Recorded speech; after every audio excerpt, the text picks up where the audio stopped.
देश की दो बड़ी कंपनियां ग्रुप रिलायंस और अडानी के बीच समझौते की खबर सामने आई है। अडानी और अंबानी के बीच एक दूसरे के कर्मचारियों को नौकरी में नहीं लेने पर सहमति बन गई है। बता दें कि दोनों कंपनियों के बीच नो पोचिंग एग्रीमेंट हुआ है।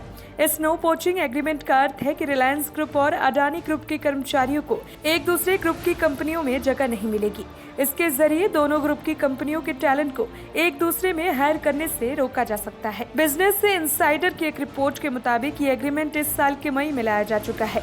इन दोनों कंपनियों के सभी बिजनेस पे ये लागू होगा। इसके साथ ही दोनों ग्रुप में अब धीरे धीरे कंपटीशन भी बढ़ रहा है, क्योंकि अडानी समूह धीरे धीरे उन कारोबारों में भी पैर पसार रही है जिसमें रिलायंस ग्रुप का पहले से ही बड़ा नाम है। इसका सबसे बड़ा उदाहरण है पिछले वर्ष की अडानी पेट्रोकेमिकल्स लिमिटेड। साथ ही अडानी समूह ने पेट्रोकेमिकल्स सेक्टर में प्रवेश किया है, जिसमें रिलायंस इंडस्ट्रीज पहले से ही देश की सबसे बड़ी कंपनियों में से एक के तौर पर सालों से काम कर रही है। इसके अलावा हाल ही में अडानी ग्रुप ने 5G स्पेक्ट्रम के लिए बोली लगाई थी, जिस क्षेत्र में रिलायंस जियो इन्फोकॉम देश की सबसे बड़ी कंपनी बन चुकी है। दरअसल दोनों समूह ने ये एग्रीमेंट इसलिए किया है कि जिससे कंपनियों के बीच टैलेंट वॉर को रोका जा सके। रिपोर्ट के मुताबिक इस एग्रीमेंट के बाद मुकेश अंबानी के नेतृत्व वाली रिलायंस की कंपनियों में काम करने वाले 3.80 लाख से ज्यादा कर्मचारियों के लिए फिलहाल अडानी ग्रुप की कंपनियों में काम करना संभव नहीं होगा। इसके अलावा अडानी समूह की कंपनियां जो 23,000 से ज्यादा एम्प्लॉयज है, वो मुकेश अंबानी की किसी कंपनी में नौकरी नहीं कर पाएंगे। जानकारी दे दें कि 1890 में अमेरिकी संसद से एक बिल पास हुआ था, जिसे शर्मन एक्ट के नाम से जाना गया था। इस एक्ट का सेक्शन 1 और 2 राज्यों के ट्रेड को किसी भी तरह से प्रभावित होने से रोकने की बात कहता है। बाद में इस कानून को समय और जरूरत के हिसाब से बदला गया।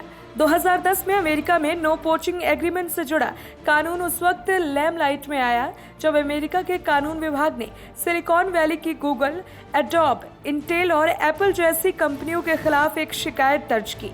इस शिकायत में कहा गया कि ये कंपनियां आपस में एक दूसरे के कर्मचारियों को नौकरी नहीं दे रही थी।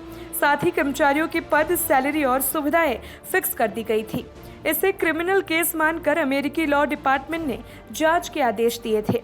हालांकि कानूनी तौर पर इसमें नियमों को तोड़ने जैसा कुछ भले ही नहीं मिला हो, लेकिन जांच में ये जरूर पता चला था कि इससे अमेरिका के लाखों कर्मचारियों के जीवन पर बुरा असर पड़ा था।